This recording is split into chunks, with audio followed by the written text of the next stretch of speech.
Students, आज के lecture में हम बात करेंगे preparation properties and uses of hydrogen chloride gas की। तो चलिए फिर स्टार्ट करते हैं हम लोग हमारे लेसन को। और सबसे पहले बात करते हैं हाइड्रोजन क्लोराइड गैस के प्रिपरेशन की। यहाँ पर प्रिपरेशन का जो हम लोग मेथड ले रहे हैं वो है आपका लेबोरेटरी प्रिपरेशन। अब समझिएगा कि लैब में कैसे हाइड्रोजन क्लोराइड को गैस को बनाया जाता है। सबसे पहले करते क्या है कि एक राउंड बॉटम फ्लास्क लेते हैं। यहाँ पे मैं आपको एक रफ डायग्राम की मदद से बता रही हूँ। सबसे पहले एक राउंड बॉटम फ्लास्क लिया जाता है। उस फ्लास्क में सबसे पहले आपको लेना है sodium chloride. Sodium chloride salt आपने लिया, फिर उसके बाद यहाँ से थिसिल फनेल की सहायता से इसके अंदर प्रोवाइड किया जाता है आपका कॉन्सेंट्रेटेड H2SO4। ठीक है, जैसे ही आपने दोनों केमिकल को ले लिया राउंड बॉटम फ्लास्क में, उसके बाद क्या किया जाता है, उसके बाद इसको हीट किया जाता है। यहाँ से हीट प्रोवाइड की जाती है। जैसे ही हीट प्रोवाइड की जाती है वैसे ही क्या होता है, NaCl और कॉन्सेंट्रेटेड H2SO4 का आपस में रिएक्शन हो जाता है और रिएक्शन के परिणाम स्वरूप फॉर्मेशन होता है आपका HCl गैस का। ठीक है, इतनी बात क्लियर। अब इसके आगे की बात समझिए। इसके आगे की बात यह है कि जब हम लोग क्या करते हैं, यहाँ पे हीट जो प्रोवाइड कर रहे हैं, इस हीट को आपको टेम्परेचर समझना है कि इसका टेम्परेचर कितना रखना है। अब समझिएगा, जब भी क्या करते हैं कि टेम्परेचर को 200 डिग्री सेल्सियस से कम रखा जाता है, तब HCl के साथ जो बाई प्रोडक्ट बनता है वो होता है आपका सोडियम हाइड्रोजन सल्फेट। अब अगर क्या किया जाए, इसी टेम्परेचर को 200 डिग्री सेल्सियस से अधिक प्रोवाइड किया जाए तो HCl गैस के साथ जो आपका बाई प्रोडक्ट बनता है वो अलग बनेगा। तब आपका क्या बनेगा, सोडियम सल्फेट। ठीक है, तो इस चीज को समझिएगा। केमिकल सेम है, आप रिएक्शन करा रहे हो तो आपने सिर्फ क्या चेंज किया, सिर्फ टेम्परेचर चेंज कर दिया, तो उससे जो बाई प्रोडक्ट है वो चेंज हो गया। मेन प्रोडक्ट तो सेम ही है, HCl गैस ही बनेगा, लेकिन बाई प्रोडक्ट टेम्परेचर चेंज होने पर चेंज हो जाता है। अब आप सोच रहे होंगे कि दोनों ही कंडीशन में हमें HCl गैस तो मिल ही रही है ना। तो चाहे हम टेम्परेचर को 200 डिग्री सेल्सियस से कम रख के रिएक्शन कराएं और चाहे हम लोग टेम्परेचर को 200 डिग्री सेल्सियस से ज्यादा रख के कराएं, है ना, प्रोडक्ट तो हमें सेम ही मिलेगा। मतलब मेन प्रोडक्ट HCl गैस तो हमें सेम ही मिल जाएगा, है ना। लेकिन अब आपको ये समझना है कि लैब में किस रिएक्शन को प्रेफर किया जाता होगा, है ना, क्योंकि प्रोडक्ट HCl गैस जो मेन प्रोडक्ट है वो तो दोनों में सेम है। तो हम लोग तो यही सोचेंगे कि हम कोई भी रिएक्शन कराएं, हमें मेन प्रोडक्ट तो सेम ही मिल रहा है। लेकिन लैब में क्या किया जाता है, किसी एक रिएक्शन को ज्यादा प्रेफर किया जाता है। अब वो कौन सी है और क्यों है ये समझना है। तो अगर प्रेफर करने की बात करें तो ये जो फर्स्ट वाली रिएक्शन है इससे ज्यादा प्रेफर किया जाता है। मतलब टेम्परेचर को 200 डिग्री सेल्सियस से कम रखा जाता है। ठीक है, ये क्वेश्चन एग्जाम में बनता भी है कि जब हम लोग HCl गैस को प्रिपेयर करते हैं तो टेम्परेचर 200 डिग्री सेल्सियस से लेस क्यों रखते हैं। ठीक है, तो इस चीज को समझिएगा कि क्यों इस रिएक्शन को प्रेफर किया जाता है, यानी कि 200 डिग्री सेल्सियस से टेम्परेचर कम क्यों रखा जाता है। तो इसका आंसर ये है कि जब हम लोग टेम्परेचर को ज्यादा रखते हैं तो हमारा सोडियम सल्फेट बनता है। और ये जो सोडियम सल्फेट जो होता है ना, वो एक्चुअल में होता क्या है, HCl तो आपका गैस के फॉर्म में इधर से निकल जाता है। ठीक है, लेकिन जो ये आपका बाई प्रोडक्ट बन रहा है वो यहाँ पे राउंड बॉटम फ्लास्क में नीचे प्रेसिपिटेट के फॉर्म में मौजूद रहता है। ठीक है, तो जो आपका सोडियम सल्फेट होता है ना, ये हार्ड क्रस्ट के फॉर्म में इसमें मौजूद होता है। मतलब बॉटम पे एकदम से जमा हो जाता है। और जो आपका ये होता है सोडियम हाइड्रोजन सल्फेट जो होता है, ये सॉफ्ट क्रस्ट के फॉर्म में होता है। तो ये सॉफ्ट क्रस्ट के फॉर्म में होता है तो इसे हम लोग इजिली रिमूव कर सकते हैं। लेकिन ये हार्ड क्रस्ट के फॉर्म में होता है तो इसे इजिली रिमूव नहीं किया जा सकता। तो इसीलिए किया क्या जाता है, लैब में इस वाले रिएक्शन को प्रेफर किया जाता है। मतलब टेम्परेचर को 200 डिग्री सेल्सियस से कम रखा जाता है, अधिक नहीं रखा जाता, क्योंकि अधिक रखेंगे तो ऐसा बाई प्रोडक्ट मिल जाएगा जिसे रिमूव करने में बहुत ही प्रॉब्लम होगी। मतलब यहाँ से फ्लास्क के बाहर निकलने में बहुत प्रॉब्लम होगी। ठीक है, तो ये एक तो सिंपल सी बात थी कि लैब में कैसे प्रिपेयर करते हैं हाइड्रोजन क्लोराइड गैस को। अब मैं आपको बता दूं कि यहाँ पे आपने जो पढ़ा है, जो प्रिपरेशन पढ़ी है, ये आपने किसकी पढ़ी है, हाइड्रोजन क्लोराइड गैस की।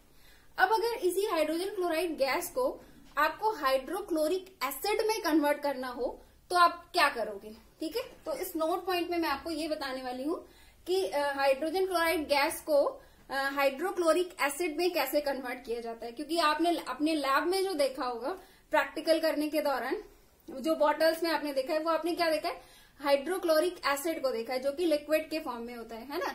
तो हाइड्रोजन क्लोराइड गैस को हाइड्रोक्लोरिक एसिड में कन्वर्ट करने के लिए इसका रिएक्शन करा दिया जाता है वाटर के साथ। जब इसका वाटर के साथ रिएक्शन करा देते हैं तो किस में कन्वर्ट हो जाता है, लिक्विड फॉर्म में, जो लिक्विड फॉर्म में कन्वर्ट हो जाता है, जिसे कि हम लोग हाइड्रोक्लोरिक एसिड कहते हैं। ठीक है, तो अगर आप लोग हाइड्रोक्लोरिक एसिड को एक्सप्लेन करो तो बेसिकली आप ये बोल सकते हो कि hydrochloric acid is the equal solution of hydrogen chloride gas. Okay, तो यहाँ पर अभी आप लोगों ने दो चीजें समझी, एक तो लैब में हाइड्रोजन क्लोराइड गैस को कैसे बनाते हैं ये समझ लिया, उसके अलावा आपका हाइड्रोजन क्लोराइड गैस को हाइड्रोक्लोरिक एसिड में कैसे कन्वर्ट करेंगे ये चीज समझ लिया है ना। दो बातें आपने समझ ली। चलिए हम लोग बात करेंगे इसके फिजिकल प्रॉपर्टीज की। तो पहली फिजिकल प्रॉपर्टीज की ये है कि जो आपका हाइड्रोजन क्लोराइड होता है ये आपका कलरलेस गैस होता है और इसका ऑर्डर जो होता है वो आपका पंजेंट ऑर्डर होता है। सेकेंड फिजिकल प्रॉपर्टी ये है कि इसके नेचर की अगर हम बात करें तो इसका नेचर होता है काफी ज्यादा कोरेसिव। अगर इसकी आप थोड़ी सी भी मात्रा को इनहेल कर लेते हो तो आपके नोज में और लंग्स में क्या होता है, कोरेसिव सेंसेशन होने लग जाता है। तो ये इसकी दो कुछ सिंपल सी फिजिकल प्रॉपर्टीज है। अब आ जाते हैं हम लोग इसकी केमिकल प्रॉपर्टीज में। तो पहली जो केमिकल प्रॉपर्टीज है इसमें हम लोग बात करेंगे इसके एसिडिक नेचर के बारे में कि ये कैसे एसिडिक नेचर को सोक करता है। ठीक है, सबसे पहले तो मैं आपको ये बता दूं कि जो आपका हाइड्रोक्लोरिक एसिड होता है ये आपका मोनोबेसिक एसिड होता है। मोनोबेसिक एसिड का क्या मतलब है, इस पर्टिकुलर टर्म को अगर मैं आपको बताऊं तो इसका ये मतलब होता है कि कोई भी ऐसा एसिड जिसमें क्या हो कि केवल एक H+ आयन देने की टेंडेंसी हो, उस तरह के एसिड को हम लोग बोलते हैं मोनोबेसिक एसिड। ठीक है, और अगर इस तरह के एसिड से आपसे इस तरह के एसिड के लिए आपसे बेसिसिटी पूछी जाए तो आप लोग बताएंगे इसकी बेसिसिटी 1 है।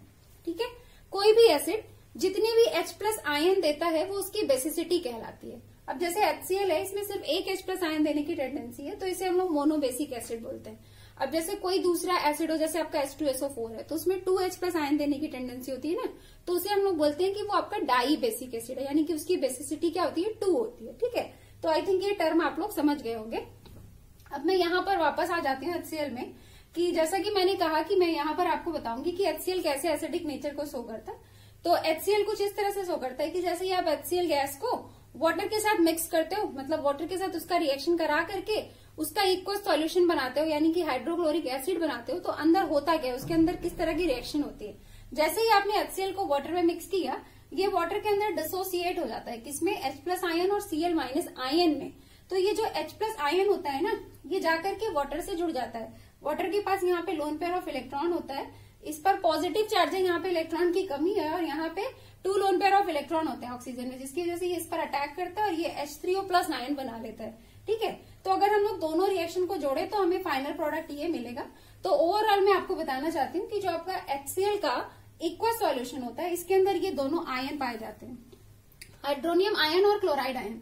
तो ये हाइड्रोनियम आयन जो बनाता है ना, इसी हाइड्रोनियम आयन को बनाने की वजह से, या फिर ये कह लीजिए कि एक H+ आयन को देने की वजह से जो आपका HCl होता है ये एसिडिक नेचर को सोक करता है। ठीक है, तो ये इसके एसिडिक नेचर की बात हो गई। अब आ जाते हैं हम लोग इसकी सेकंड केमिकल प्रॉपर्टी में, जो कि बहुत ही सिंपल है।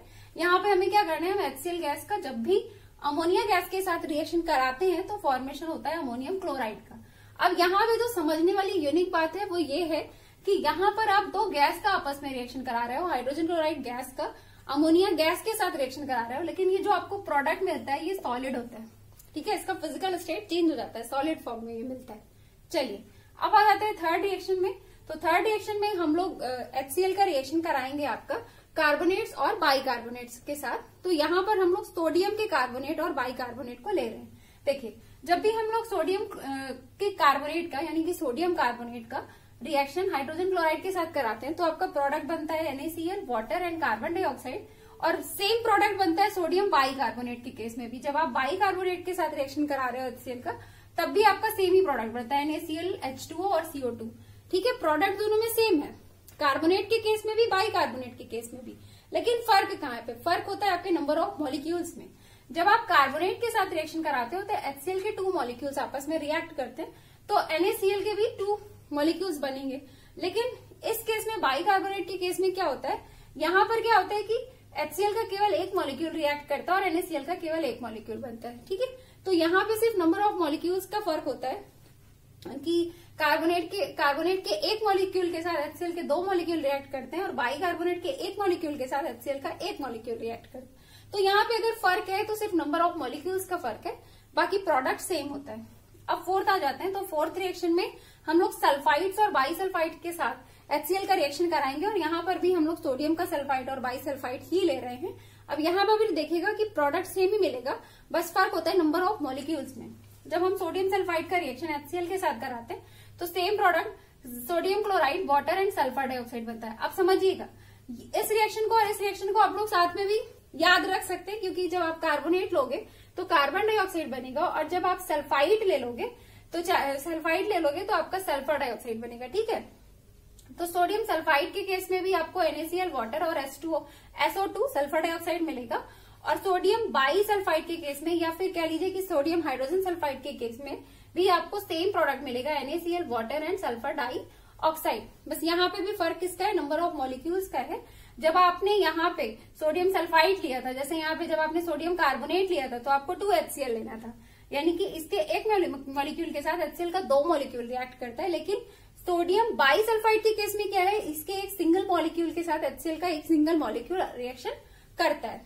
ठीक है, आप लोग इसको याद करने के लिए क्लू इस तरह से दिमाग में बना सकते हो कि जहां पर हाइड्रोजन होता है वहां पे सिंगल HCl रिएक्ट करता है, और जहां पे हाइड्रोजन नहीं होता है वहां पे HCl के डबल मॉलिक्यूल रिएक्ट करते हैं। ठीक है, तो ये यहाँ पे हमारा हाइड्रोजन क्लोराइड का केमिकल प्रॉपर्टीज भी कंप्लीट हो गया है। चलिए अब हम लोग इसके यूजेस के बारे में बात करते हैं। क्लोरिक एसिड के यदि हम फर्स्ट यूज के बारे में बात करें तो फर्स्ट यूज आप लोग जानते हो कि इसे लेबोरेटरी में एज ए रिएजेंट यूज किया जाता है। लैब में आप लोगों ने बहुत सारे प्रैक्टिकल्स किए होंगे जहां पर आपने HCl का बहुत ही ज्यादा मात्रा में यूज किया होगा, है ना।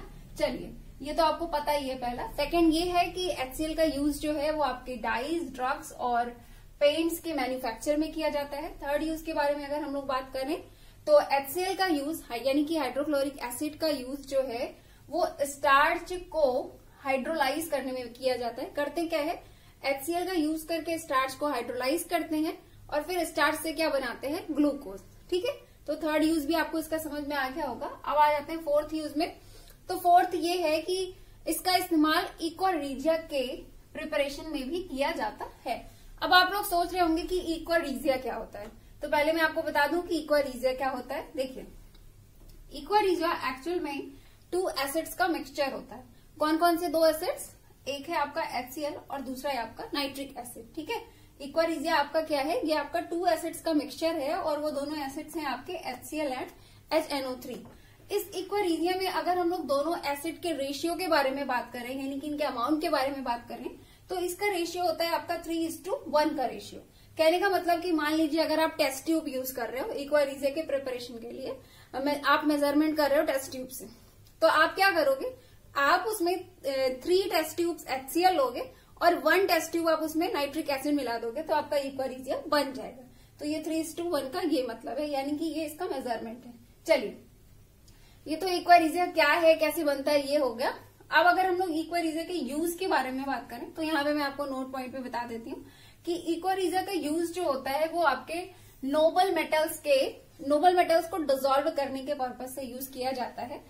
इसके आप एग्जांपल्स भी देख सकते हो। यहाँ पर मैं 2 एग्जांपल्स ले रही हूँ आपके गोल्ड का और प्लैटिनम का। देखिए, गोल्ड को हमने क्या किया है, डिसॉल्व किया है इक्वारिजिया में। देखिए, इस रिएक्शन को इस तरह से देख के परेशान मत होइएगा। ये एक्चुअल में आप क्या कर रहे हो, गोल्ड को आप इक्वारिजिया में डिसॉल्व कर रहे हो। ये आप उसके आयंस लिखे हुए हैं। देखिए, ये आपका NO3- और H+ यानी कि HNO3, और इधर ये Cl- H+ यानी कि HCl। तो ये HCl और HNO3 ही है, ये बस आयनिक इक्वेशन है। ठीक है, तो अब देखिए, जब आपने क्या किया, गोल्ड को इक्वारिजिया में मिक्स किया या इक्वारिजिया में प्रोवाइड किया, तो करता क्या है, ये इसमें डिसॉल्व हो जाता है। यानी कि जो ये आपका गोल्ड होता है इसमें मौजूद क्लोराइड आयन के साथ रिएक्शन करके गोल्ड क्लोराइड बना लेता है। ठीक है, गोल्ड का टेट्राक्लोराइड। चलिए, अब यहाँ पे आ जाए प्लैटिनम में, तो सेम चीज है।